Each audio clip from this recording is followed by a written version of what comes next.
በክርስቶስ ኢየሱስ የተወደዳችሁ ቅዱሳን የሻሎም ሚዲያ 2 ቤተሰቦቻችን ሰላምታችንን በማስቀደም ወደ ዕለቱ ዜናዎቻችን ተሻገርን። ዘማሪው ራሱን አጥፍቶ ተገኘ።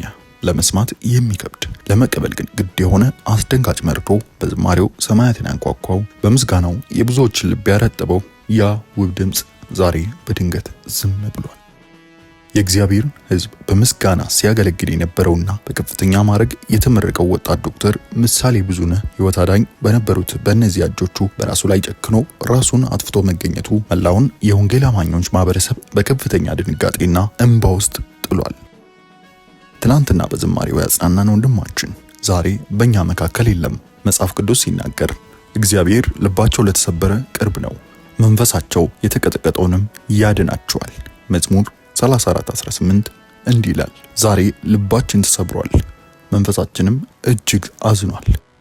በቤተ ክርስቲያን ሕይወቱ ውብ በሆነው የዝማሬ ድምፁ ጌታን ሲያመልክና የእግዚአብሔርን ሕዝብ ሲያገለግል የነበረ ባለማዕረግ ዶክተርና የብዙዎች ምሳሌ የነበረ ድንቅ ክርስቲያን ወጣት በድንገት ማለፉን ስንሰማ በትልቅ ድንጋጤ ውስጥ ሆነን ነው። መላውን የኦሳና የሎካ ማህበረሰብ ተስፋ ያስቆረጠው የዚህ ወጣት አሟሟት ምን ይመስል እንደነበረ በዝርዝር ይዘናል።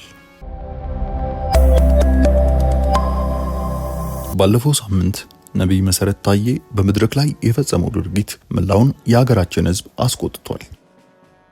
በከፍተኛ የሕክምና ክትትል ላይ የነበረውና በኦክሲጅን መተንፈሻ መሳሪያ ሕይወቱ ቆይታ የነበረው ወጣት ዋቅጅራ ገነት ተፈውሰሃል በሚል መድረክ ላይ የኦክሲጅን ማስኩ በኃይል እንዲነቀል ከተደረገ በኋላ በዚያ ዕለት ምሽት ሕይወቱ አልፏል።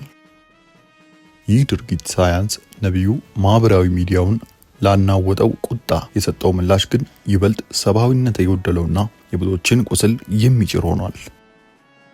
እኔ መጸለይ እንጂ ማትረፍ አልችልም፣ ሰው ሲሞት የምታወሩት I don't care አያገባኝም ሲል በትዕቢት ተናግሯል። ይህ በሃይማኖት ሽፋን የሚደረግ የሰዎች ሕይወት ማጥፋት ድራማ ከዚህ ቀደም በነብይ እዩ ጩፋ መድረክ ላይ ረጅም ዕድሜ ትኖራለህ ተብሎ በአንድ ሳምንት ጊዜ ውስጥ ሕይወቱ ባለፈው በአቶ ዘሪሁን ብሩ ላይ ከተፈጸመው አሳዛኝ ክስተት ጋር ተመሳሳይ ነው። ወደ ዋናው አስደንጋጭ ዝርዝር መረጃ ከመግባታችን በፊት ግን ይህ አደገኛ አካሄድ በጽኑ የተቃወሙትንና ማህበረሰቡ እንዲነቃ ድምጻቸውን ያሰሙትን የአገልጋይ ዳዊት ፋሲልን ጠንካራ እውነተኛ ትምህርት በጥልቀት እንመለከታለን። አገልጋይ ዳዊት ጌታ ሲፈውስ አልጋን ተሸክመ ሂድ ነው ያለው እንጂ ሐኪም ያዘዘልን መነጽርና መድኃኒት ስበረው እርገጠው አይልም። ይህ ነውር ነው በማለት ህዝቡ ከእንቅልፉ እንዲነቃ ጥሪ አቅርቧል። አብረን እንመለከተዋለን። እስከ መጨረሻው ድረስ አብራችሁን ቆዩ።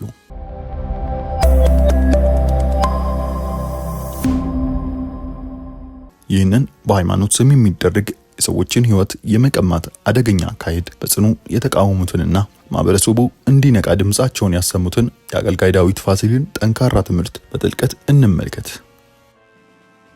አገልጋይ ዳዊት በመድረክ ላይ ቆሞ ማህበረሰቡን ያስደነገጠ ነገር ግን እውነተኛ የሆነውን መልእክት እንዲህ ሲል አስተላልፏል። ተፈውሳል፣ አውልቀህ ጣለው፣ እርገጥ ምናምን ብሎ ነገር የለም። ጌታ ተነሳና ሂድ አይደለም ያለው፣ አልጋህን ተሸክመ ሂድ ነው ያለው። ሐኪም ያዘዘልን መነጽር ሂድና ቼክ ተደረግ። ሐኪሙ ጣል ካለ ጣል እንጂ እኔ ጸልየልህ ስበረው አይባልም። ነውር ነው። ስበረው፣ እርገጠው፣ ሃሌሉያ ጫጫጫጫ አይባልም። ለመሆኑ አገልጋይ ዳዊት ይህን ሲናገር ምን ማለቱ ነው? ወደ መጽሐፍ ቅዱስ እውነታ እንሂድ። በዮሐንስ ወንጌል ምዕራፍ 5 ላይ የተጠቀሰውን የ38 ዓመቱ ሽባ ታሪክ እናስታውስ። ያ ሰው ለ35 ዓመታት በአልጋ ላይ የተኛ፣ አጥንቱ የሰለለ፣ እግሩ የተቆላለፈ ሰው ነበር። አልጋው ራሱ የሰለቸው ይህ ሰው ከላዩ ላይ የሚነሳው መቼ ነው ያላለችው ምስኪን ነበር። ኢየሱስ ክርስቶስ ወደዚያ ሰው መጥቶ ሲፈውሰው ግን ተነሳና ሂድ ብቻ አይደለም ያለው፣ አልጋን ተሸከመ ሂድ ነበር ያለው። ለምን? ለ38 ዓመታት ሲሸከመው የነበረውን አልጋ በአንዴ እንዲሸከም በማድረግ የፈውሱን ሙሉነትና ጥራት ለማሳየት ነው። ጌታ ሲፈውስ ሰውን ግማሽ አንካሳ አድርጎ አይፈውስም። ከፈወሰ ጥርት አድርጎ ነው የሚፈውሰው። ዛሬ በየመድረኩ እንደምናየው ይታያል አይታይም፣ ስንት ቁጥር ነው የምታየው? 5 ይታየኛል፣ 3 ይታየኛል እያስባለ በሰው ጤና ላይ አይቀለድም። መጽሐፍ ቅዱስ ላይ ኢየሱስ እውሩን ሲዳስሰው ሰውየውም አጥርቶ አየ ነው የሚለው። አጥርቶ አየ ማለት የክርስቶስ ፈውስ እንደዛ ነው ማለት ነው። አገልጋይ ዳዊት ፋሲል አክሎ እንደገለጸው የዘመናችን የኮንፈረንስ ሞራል እጅግ መጥፎና አደገኛ ነው። ሰውን በመድረክ ላይ በጩኸትና በስሜት እያደነዘዘው ተፈውሳል ይሉታል። ያ ሰው መነጽሩን ወይም መድኃኒቱን ጥሎ ይሄዳል። በማግስቱ ግን ስሜቱ ሲበር በሽታው አገርሽቶበት መነጽር መግዣ እንኳን አጥቶ ድርብ ችግር ይዞ ይመጣል።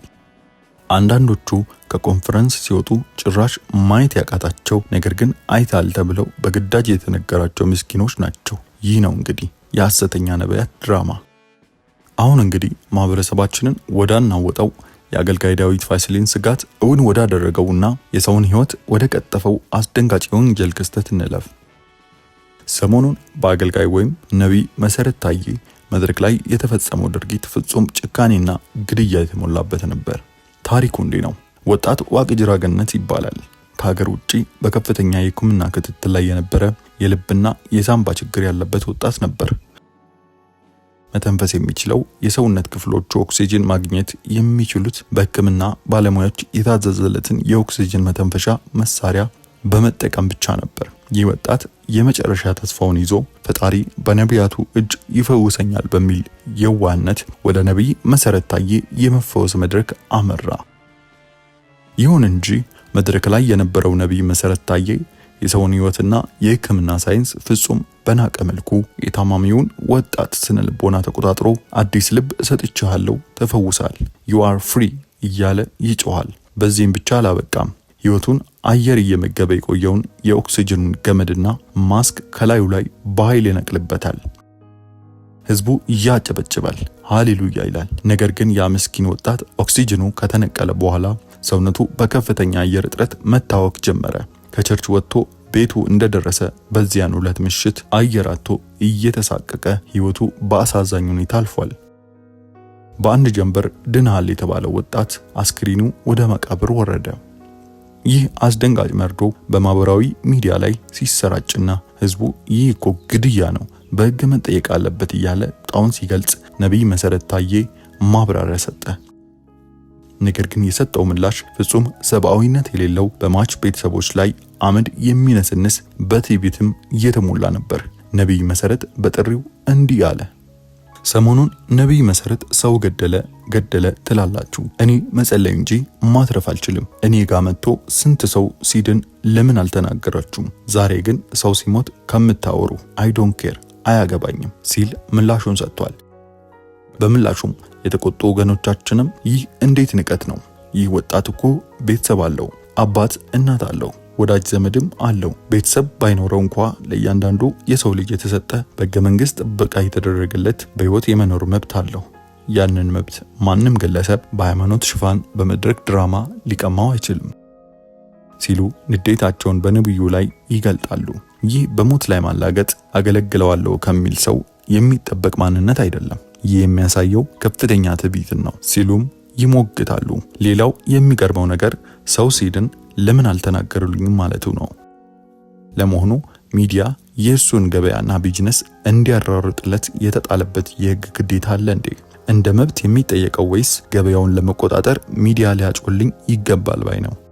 እውነታው ግን ዛሬም ሆነ ትላንት በእነዚህ ግለሰቦች መድረክ ላይ ሽባ ተነስቶ የሄደ እውር የበራለት አንድም ሰው በጎረቤቱም ሆነ በቤተሰብ የታወቀ የለም።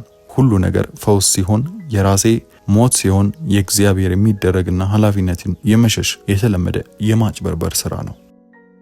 ይህ በሃይማኖት ስም ሰዎችን የመግደል መድኃኒት የማስቆምና የሐሰት ትንቢት የመናገር አደገኛ ልምምድ በነቢይ መሰረት ታዬ ብቻ የተጀመረ አይደለም። ከዚህ በፊትም በተመሳሳይ መልኩ ነቢይ እዩ ጩፋ በአንድ ወንድማችን ላይ የፈጸመው አሰቃቂ የሐሰት ትንቢትና የደረሰው ሞት ዛሬም ድረስ በታሪክ ማህደር ውስጥ አለ።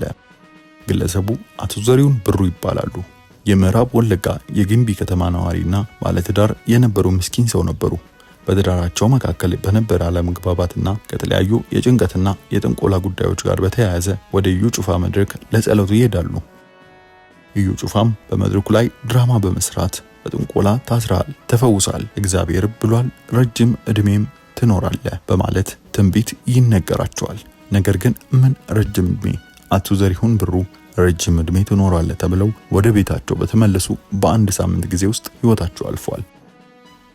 ይህ የሚያሳየው እነዚህ የዘመናችን ሐሰተኛ ነቢያት በርካታ ወገኖቻችን መድኃኒት በማስቆም የሕክምና መሳሪያዎችን ከላያቸው ላይ በመንቀል ለሞትና ለአደጋ እየዳረጓቸው፣ በዚያ ላይ ደግሞ የዋዎች ገንዘብና ንብረት እየበዘበዙ መሆናቸውን ነው።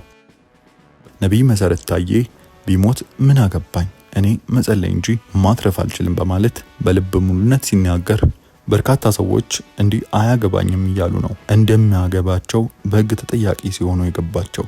ስለዚህ ምርመራ ሲደረግ ያን ይገባዋል። አንተ የሰው ሕይወት ባያገባህም የዚች ሀገር ሕግ ግን ያገባዋል። ቤተሰቦቹ ዛሬም ድረስ እያለቀሱ ነው። በሱ ድርጊት ምክንያት ስንት ሰው እንደተሰናከለ ቤቱ ይቁጠረው። ሟች ወጣት ዋቅጅራ ገነት የሞተው በዕለቱ በነብዩ እጅ ኦክሲጅኑን ስለነቀለበት መሆኑ በሕክምና ፎሬንሲክ ኢንቨስቲጌሽን ከተረጋገጠ ይህ የተፈጸመው ድርጊት በሕግ ቋንቋ ቀጥተኛ የግድያ ወንጀል ነው። በመሆኑም በተለይ በኦሮሚያ ክልልም ሆነ በተለያዩ የሀገራችን ክፍሎች በሐሰት ትንቢት ስም በወገኖቻችን ላይ የሚደረገው ግድያ፣ ማጭበርበርና ብዝበዛ በአስቸኳይ ሊበቃ ይገባል። የሚመለከተው የመንግስት አካል እነዚህን በሃይማኖት ሽፋን የሚደረጉ አደገኛ ወንጀሎችን ለወደፊትም ጭምር በትውልዱ ላይ ከፍተኛ አደጋ ስለሚያስከትሉ አግባብ በሆነ መልኩ መመርመር አለበት። ወንጀል ፈጻሚዎች በሕግ አግባብ ከተጠያቂነት ማምለጥ የማይችሉበት አሰራር ሊዘረጋ ይገባል። ይህ ለሌሎች ትልቅ ማስተማሪያ ሊሆን ይገባል። ውድ ወገኖቻችን መጽሐፍ ቅዱስ ከሐሰተኞች ነቢያት ተጠንቀቁ ይላል። እባካችሁ ራሳችሁን፣ ቤተሰባችሁንና ጤናችሁን ጠብቁ። ሐኪም ያዘዘላችሁን መድኃኒትና ሕክምና ሐኪሙ ራሱ ሂዱና ቼክ አድርጉ አያስፈልግም ካላችሁ በስተቀር በማንም የሐሰተኛ ነቢያት ጩኸት ተታላችሁ ሕይወታችሁን አደጋ ላይ አትጣሉ። ውድ ተመልካቾቻችን ዛሬ ያቀረብንላችሁ አስደንጋጭና ልብ ሰባሪ መረጃ ይህን ይመስላል። በሃይማኖት ስም የሰውን ሕይወት ለመቅጠፍ እና ስለ ነቢይ መሰረት ታዬ ንግግር የእናንተ አስተያየት ምንድን ነው? መንግስት ምን አይነት እርምጃ መውሰድ አለበት ትላላችሁ? የእናንተን ሐሳብ ከታች ኮሜንት ላይ አስቀምጡልን።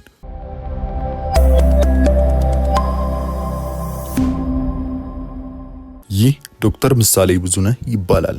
ስሙ እንደ ሕይወቱም እንደ ስሙ ለብዙዎች ምሳሌ የነበረ ድንቅ የእግዚአብሔር ፍጥረት ነበር። ዶክተር ምሳሌ በምድር ላይ በነበረው ቆይታ ከሕክምና ሙያው ባሻገር በቸርች ሕይወቱ በዝማሬ አገልግሎት እግዚአብሔርን በቅንነት ያገለግል እንደነበር ተሰምቷል። ያ በዜማው ሰማያትን የሚያንኳኳው የእግዚአብሔርን ታላቅነት የዘመረው አንደበቱ ዛሬ በድንገት ዝም ማለቱ ለአማኞች ሁሉ ከባድ ሐዘን ሆኗል። ዶክተር ምሳሌ በሲዳማ ክልል ከኩታዮ ቀበሌ ፈልቆ በኦሳ አንደኛና ሁለተኛ ደረጃ ትምህርት ቤት ነበር የትምህርት ሕይወቱን የጀመረው። ገና ከሕፃንነቱ ጀምሮ እግዚአብሔር የሰጠውን ልዩ አእምሮ በአካባቢው ላይ ብርሃኑን ማብራት እንዲጀምር አድርጎት ነበር። የማትሪክ ውጤቱን በከፍተኛ ነጥብ በመስቀል ለአካባቢው ትልቅ ኩራት፣ ለወላጆቹና ለወገኖቹ የአይን ማረፊያ የሆነ ስኬታማ ወጣት ነበር። ይህ ታላቅ የትምህርት ስኬትን ተከትሎ የሰዎችን ሕይወት ለመታደግና በሕክምና ዘርፍ ለማገልገል ወደ አርሲ ዩኒቨርሲቲ የሕክምና ትምህርት ክፍልን ተቀላቀለ። በዩኒቨርሲቲ ቆይታውም እጅግ ጎበዝ፣ ታጋሽና በጥቃቱ የሚታወቅ የነበረ ሲሆን ትምህርቱን ሲያጠናቅቅም በከፍተኛ ማዕረግ ተመርቆ የወጣ የነገ ትልቅ ተስፋ የነበረው ባለሙያ ነበር። ዶክተር ምሳሌ ለቤተሰቦቹ ብቸኛ ወንድ ልጅ የነበረ፣ ወላጆቹም ከምንም በላይ የሚሳሱለት የሚወዱትና በጸሎት ያሳደጉት ያበራካቸው ክፋይ ነበር። በአካባቢው በሚገኙ ታላላቅ ወንድሞችና እህቶች ዘንድ የነገ ተከታያችን ተብሎ ትልቅ ተስፋ የተጣለበት፣ ታናናሾቹም እንደ ስሙ ምሳሌ አድርገው በታላቅ አክብሮትና ትህትና የሚመለከቱት እጅግ ትሁትና ከተባለው በላይ ኤክሰለንት የሆነ ልጅ ነበር። በቅርቡ ደግሞ በሞጆ አካባቢ በሚገኝ የሕክምና ተቋም ውስጥ ተመድቦ በሕክምና ሙያው ማህበረሰቡን በታማኝነት ማገልገል ጀምሮ ነበር። ይሁንና ይህንን መልካም አገልግሎቱንና የእግዚአብሔርን ቤት ማገልገሉን ሰምተን ሳይጠገብ የነገው ብሩህ ተስፋው ገና ሳይናፈቅ እጅግ የሚያስደነግጥ ዜና ተሰማ።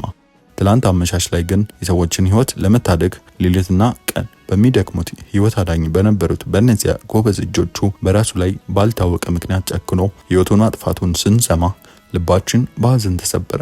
እግዚአብሔርን በዝማሬ ያመሰገን የነበረው ያ ድንቅ ወጣት ሕይወቱ በዚህ መልኩ ማለፉን መላው አማኝና ቤተሰቡን በከፍተኛ ድንጋጤ ውስጥ ጥሏል። ኦሳ ታላቅ መብራቷን አጣለች። ሎካም የነገ ትልቅ ተስፋዋን ተነጥቃለች። ቤተሰቡም ተስፋውን አጥቷል።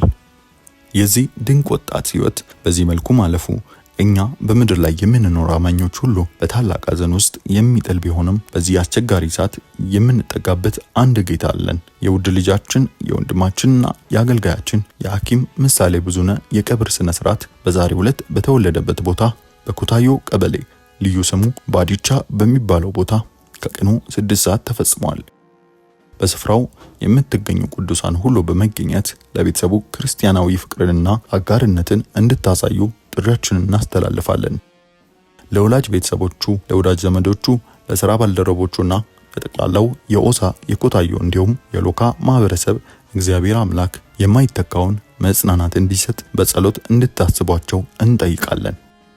ፈታኙ ሰይጣን በዚህ ዘመን በወጣቶቻችን ላይ በተለይም በትልቅ ባለሙያዎችና አገልጋዮች ላይ የሚያመጣውን የጭንቀትና የዲፕሬሽን መንፈስ ምን ያህል ከባድ እንደሆነ የምናይበት ሰዓት ነው። እርስ በርሳችንም እንጠያየቅ፣ በጸሎት እንደጋገፍ።